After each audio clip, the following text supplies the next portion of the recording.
Lesson 6, Reading 1. What is a chemical reaction? Getting ready. Have you ever baked a cake? First, you combine flour, sugar, eggs, and other ingredients. Then you pour the batter in a pan and put it in the oven. When you take it out of the oven, it's a cake. Embedded text-dependent question.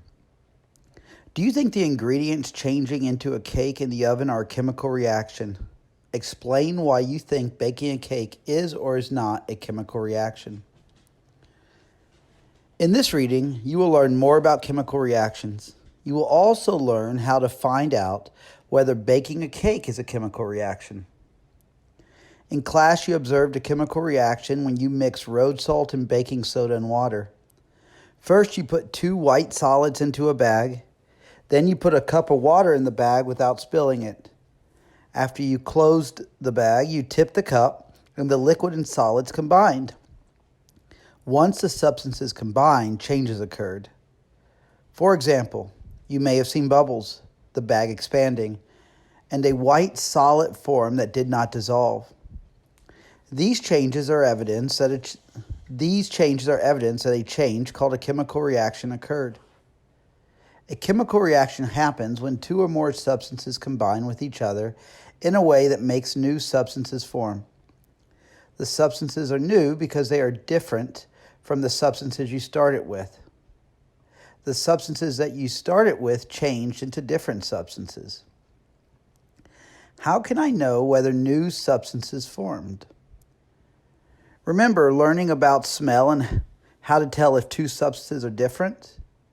You may have learned that when substances are different, the properties of the substances are also different. If old substances change into new ones, the properties of the new substances will be different from the properties of the old substances. If substances have different properties before and after a process, then a chemical reaction occurs. If properties change, something has to have happened.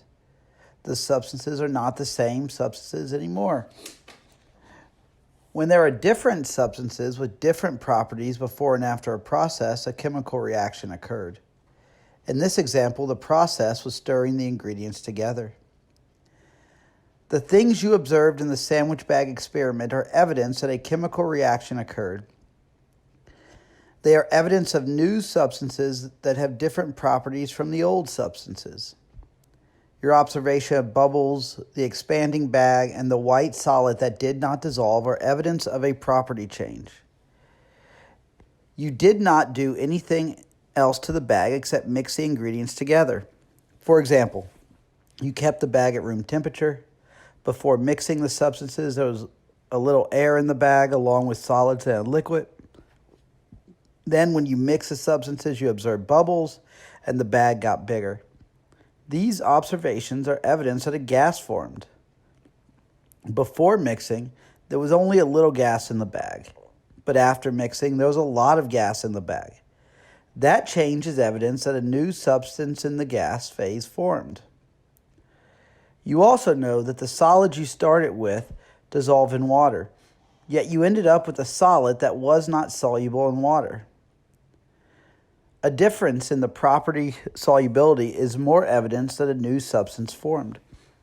Remember that to tell for sure whether a chemical reaction occurred, a scientist must test the properties of the substances before and after a process.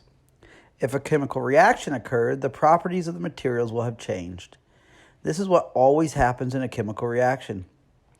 New, different substances with different properties form.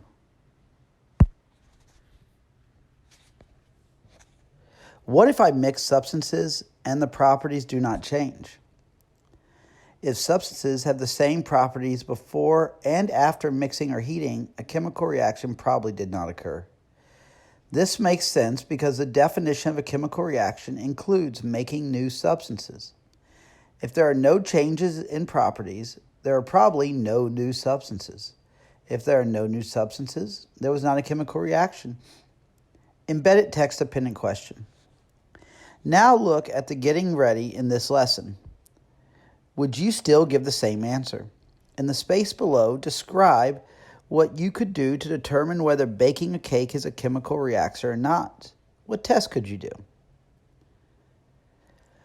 Properties of the solid substances in the plastic bag experiment before and after mixing. The experiment you did in class was a very complex chemical reaction. It involved many new substances and old substances. When a chemical reaction is very complex, an easy way to compare substances is to compare only the substances that are in the same state of matter. That means comparing only the solids, only the liquids, or only the gases. The following table tells the names and properties of the solid ingredients that were in the bag before mixing and after mixing. The table also shows properties of the solid substances. In class, you focused on the state of matter at room temperature. You also know about other properties like melting point, solubility, and density. This table describes all of those properties, but only for solid substances. After mixing, you saw a white substance called a precipitate in the bag. If you filtered the precipitate, you would get solid chalk. If you put the chalk in water, you would see more clearly that it is not soluble. If you let the water evaporate after you filter the precipitate, you would see that the solution also contains sodium chloride, which is salt.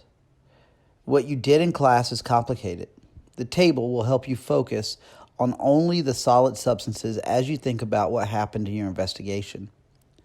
When solid baking soda is heated, it breaks apart before it can become a liquid, melt. Scientists sometimes say that a substance that breaks apart before it can melt decomposes. Baking soda, for example, decomposes at approximately 55 degrees Celsius. Embedded text-dependent question.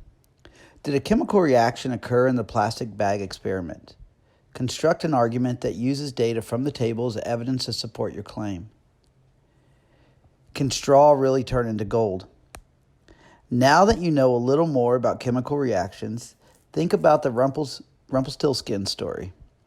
In the fairy tale, one substance was involved in a process spinning on the wheel, and then a different substance was made.